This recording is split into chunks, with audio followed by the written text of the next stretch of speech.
Hello and welcome to part 4 on Lend-Lease. The results. And I don't know. It's interesting.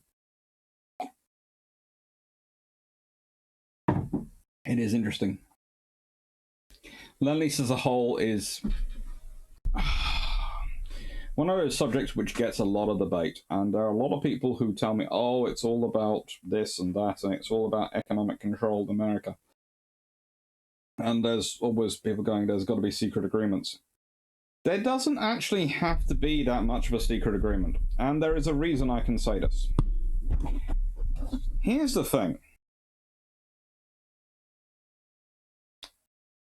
Roosevelt didn't like dictators. Not many Americans do like dictators. It's one of those things. In fact, it's really quite against American philosophy, especially as you found in the early part of the 20th century. And I would argue it's a legacy of both Roosevelt presidents. Because I could honestly imagine the response of Teddy Roosevelt if he'd been president during World War I. I have a feeling America wouldn't have managed to sit out the war for as long as it did.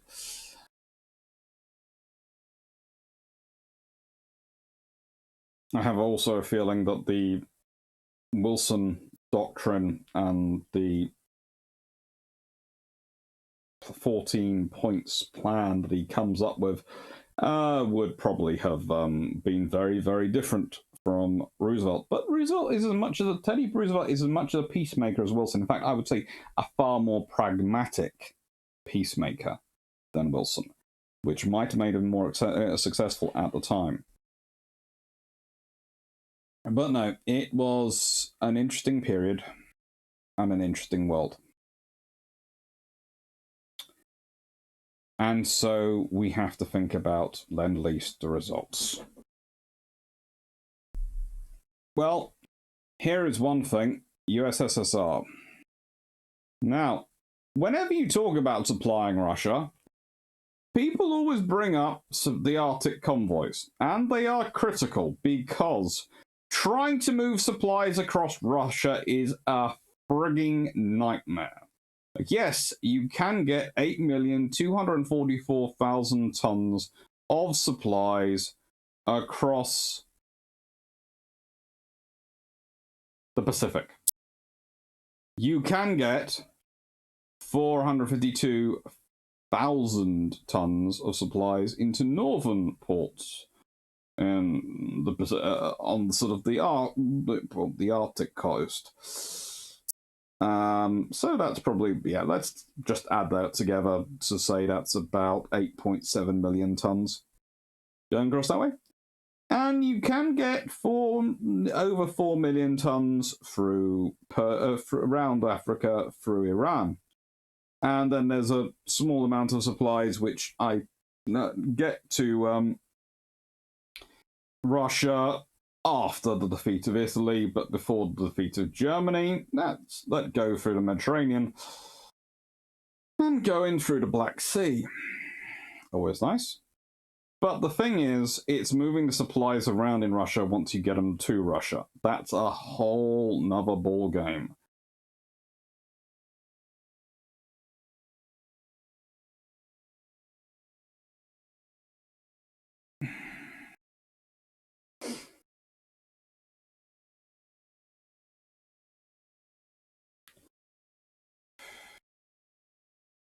Total shipments to Russia lost between June the 22nd, 1941 to September the 20th, 1945. By North Russia route, i.e. the Arctic convoys, 7%. By the Persian Gulf route, 4%.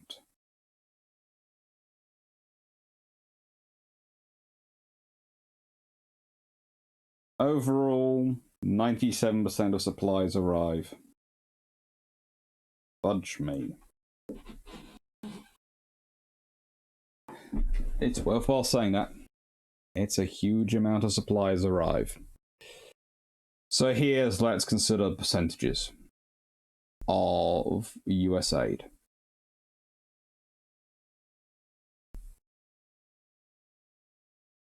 Total 48 billion. 48,395 million.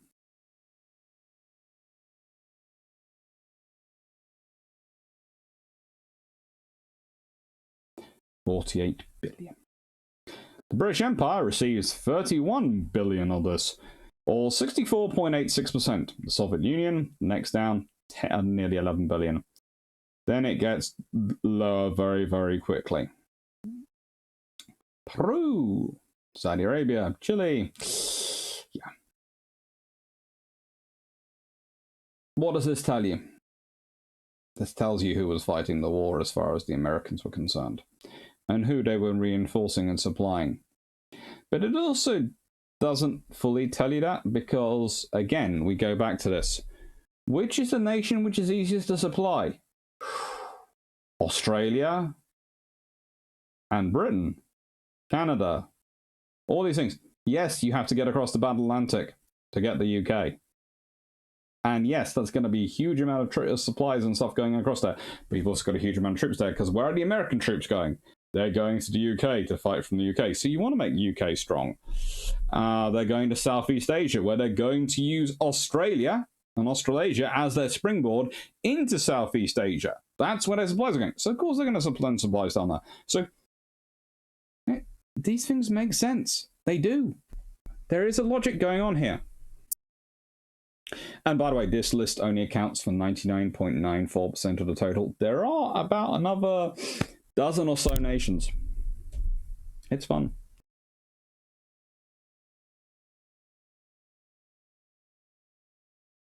Okay. 10th anniversary of Lend-Lease, how America gave aid to our allies. The extent and ramifications of Lend-Lease were tremendous. President Truman's report to Congress on January 9, 1950 showed that more than $50,000 million at wartime exchange rate, around $13,000 million, worth of arms and goods being turned over by the United States to our allies and friendly nations, 39 nations in all. Mr. Summer Wells, U.S. wartime Undersecretary of State, says that at the Tehran conference at the end of 1942, Stalin declared that except for American production, the war would have been lost. Russia, after becoming involved in the war involuntarily, received enormous quantities of equipment from the US and UK, thousands of British lives being lost in transport.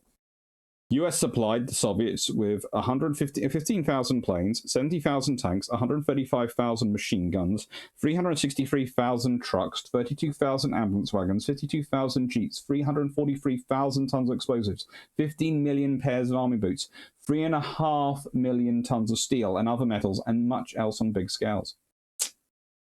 Mr. Seninas, a minister of Lend-Lease, reported the UK Lend-Lease to the Soviet thousands of planes, tanks, and other supplies. As regards reverse Lend-Lease, nearly $8,000 million worth of war material was provided to US forces by our allies. On this sum, nearly 90% came from the United British Empire. Russia's reverse Lend-Lease has been extremely small, notwithstanding her undertaking under the agreement signed June 6, 1942, to return the US at the termination of the emergency such defensive articles as shall not have been destroyed, lost, or consumed.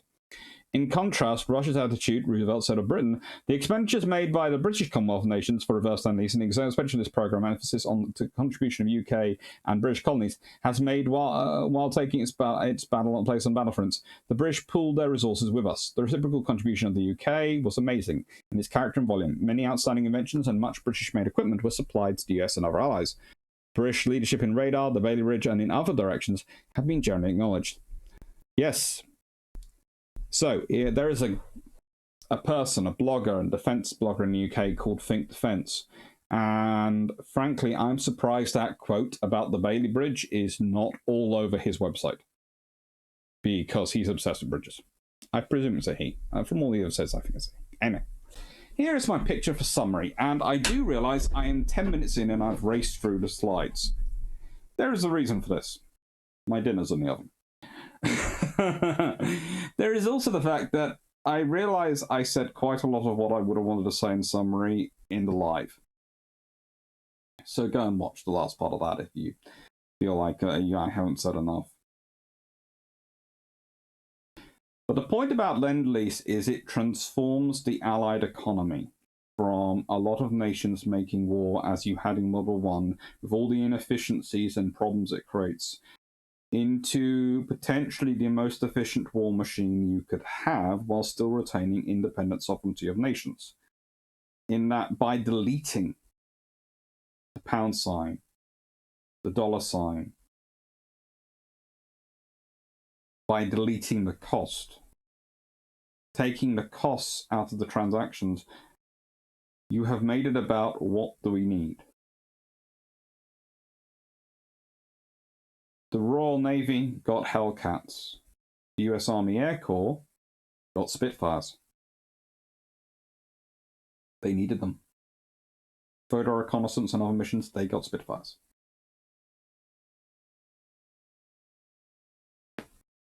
Britain needed Shermans. Why? Because we just couldn't build enough tanks. We didn't have... We could either man more factories or we could man armoured brigades. That was our choice. That was the limitation. They sit there and go, oh, but you could have done this. There's a sheer limitation on the number of people. You need certain numbers of people to do things. At a certain point, a large factory is going to employ a lot of people, a lot of skilled labor.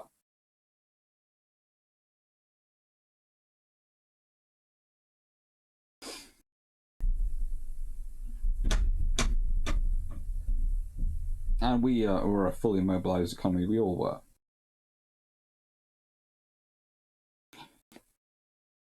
Britain gets supplied with Shermans. We supply America with our knowledge of radar and Merlin, the engines.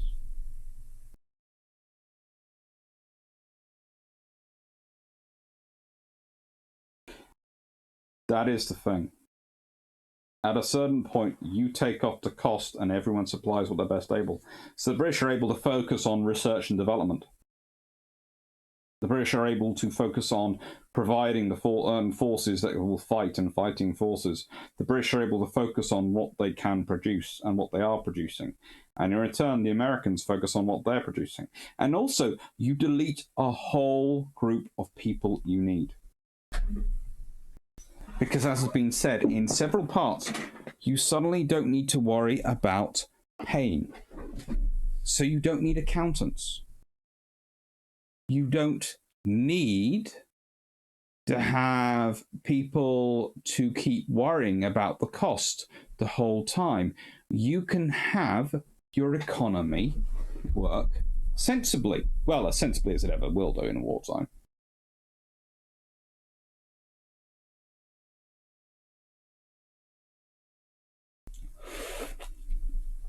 The more you study about Lend-Lease, the more you realize it is a strategic tool as much as an economic tool. Lend-Lease is not about control of people after the war. It really doesn't come with enough stipulations in it. It's the most vaguely written document known to mankind. Not quite, actually. There are a few other ones.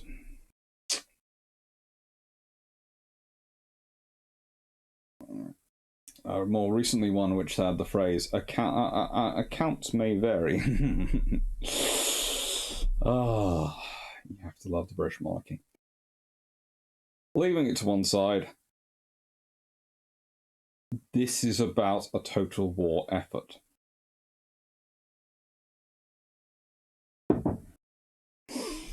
And it's not between one nation and two nations. It's not inside one nation. It's not between two nations. It's not between three nations.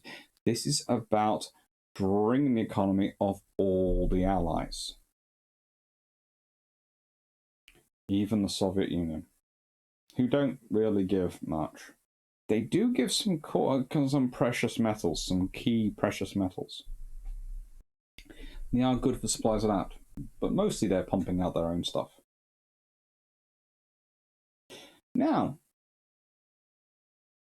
we can sit there and we can start debating the quality of these vehicles. We can go, oh, but this tank looks better on paper than this tank, and you're mass producing a certain tank. There's a lot of false history which goes on about equipment, especially in the how do I put this?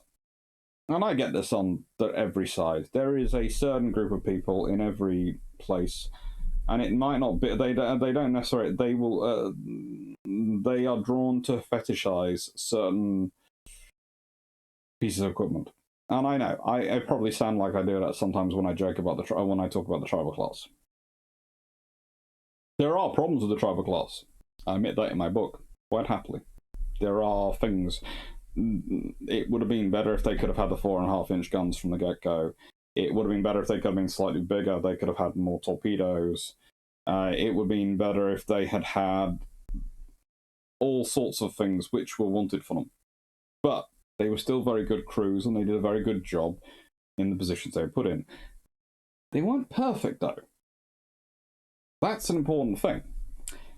The trouble is, when you get people, and this affects the Lend-Lease debate, if you start saying equipment's got to be perfect, and this piece of equipment is perfect, and therefore everything which is in it isn't perfect, because it's not the same as this, you then start using that as an argument against something. So Lend-Lease produces cheap, terrible equipment, tacky equipment. Well, why do I have a Hellcat up there rather than a Corsair? Well, partially it's because it will annoy Jamie. Partially because the Hellcat is my favourite of the two. I love the Hellcat. It's one of the most beautiful aircraft I've stood next to one at Dogsford, and it's one of the most beautiful aircraft you'll ever see. And when you see them fly, there is nothing quite like it. There are people who like the Spitfire sound. Give me the Hellcat. The Merlin's cool. It's a nice engine, but it's not my favourite. It's a very, very good aircraft. And I would pick it against any other Allied or Axis fighter anytime if I was a qualified pilot and flying it. Why? Because it's well balanced. Yes, it's not amazing in pretty much any category. It isn't. But to be amazing in a certain category, you're often weaker in other categories. That's one of the examples that comes up I often use is when you're creating characters in D&D, Dungeons and Dragons. And people overload a certain character tremendously. Or in Galactic Civilizations, when I'm building ships and I'm designing, I research the nth degree out of missiles and fighters. So I can load them up with aircraft and I can load them up with missiles. And I also research all the defenses. So armor, missile countermeasures, shielding, the lot.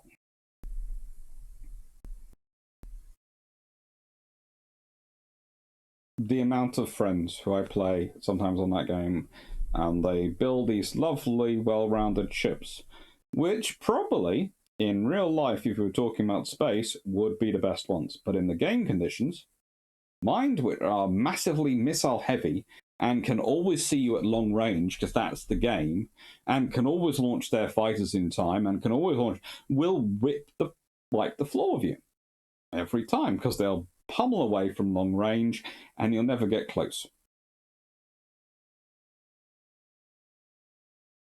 That's what I do. So, yeah, there are things which are very good. But that, about certain aspects, and they look great on paper, but that doesn't necessarily mean they're good in reality. Sherman, Hellcat are very good in reality. And that is the point about Lend-Lease. Because once you delete the dollar and the pound sign, what are you going to buy? Are you going to buy the cheapest? Or are you going to buy the most effective? Cost-effective, maybe. And when you say cost, you mean production time versus operational value. You don't mean cost as in finance. You mean possibly cost in terms of resources and production time, possibly. But you don't mean cost in terms of price and operational value. Is it worthwhile building? Let's be honest, the mouse of the German probably wasn't. And here's the thing. A Sherman, you can sit there and go, it's not as good in one-on-one fight versus a Panther. But can I build 2 or 3 of them in the same time, with the resources efficiently, that they can build a Panther? Yes. Is a Panther as good as 2 or 3 Shermans? Not for the Allies. For the Germans, it might be more sensible to build a Panther. After all, they don't have the huge number of crews because they're having to devote far more to their inefficient industry.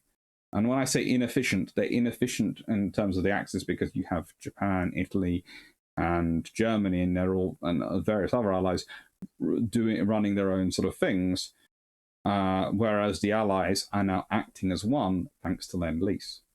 The whole thing is Lend-Lease makes the Allies incredibly efficient. I'd say incredibly efficient compared to what they would be. Okay, World War I alliances or the Axis. You know, that's what I'm saying. It's it's an efficiency tool. This allows them to focus on strategy, and it allows them to focus on the procurement of effectiveness. Hellcat, Firefly are effective. Very effective. Very cute too. And I was tempted to put in various types of Lend-Lease warship in there. But honestly, most of the Lend-Lease warships that are really good are landing craft and that are really valuable. And I've already done a very nice video series on landing craft, which I'm going to be adding more to in the future. And I didn't want to, you know, how do I put this? Either repeat myself talking about landing craft and eulogizing how beautiful they were and how effective they were and how form and function does give beauty to designs. Again. So, Lend-Lease. In summary, it's not so much economics, although it certainly is an economic tool, as it is strategy and war waging. I think the biggest problem with it is how quickly all sides want to dispense with it post-World War II. I think you could have avoided a lot of the issues with the economic slumps which took place and did happen, especially in Europe in the 1950s and beginning in the 1960s, into the 1970s, if you had actually kept this going a little bit longer during the reconstruction effort. And I know there's the Marshall Plan and all these things, but it's not quite the same. It really isn't, sadly enough. Anyway, I'm getting beat that my dinner is ready, and well, I hope you've enjoyed all 4 of these videos. The 5th one will be answering your questions in your comments underneath the lives underneath these videos. The 5th one will probably come out a week after these. I tend to try and do the commentary videos responses a week afterwards. That's what I tend to try and do. I know there's one or two. There's the thing about the Britain in the 1980s, which is waiting still. That will be done soon. I think I've finally cracked the colours, so that should be recorded, and then I will do the question answer session after that. Anyway, thank you very much. I hope you've enjoyed the videos. What else have we got coming up? We've got 18th of March, we have Patron 19, second tier powers, dreadnought procurement and construction of Spain, Austria, Hungary, South America, Greece, and Ottomans. That's just by Bale and Laura. Cool. Thank you very much to everyone for watching. Please do like if you like, of course. If you don't like, well, I'm sorry. I'll try to do better in future. Subscribe if you'd like to watch more videos. Maybe press the little bell, and then you get an alert when I do one of these videos or I do a live. And if you feel like it, please join the Discord or the Patreon, links to which are down below. Patreon goes towards my book fund, which is always growing. I think I'm already going to need an extension on the office for my books. Thank you very much, and take care.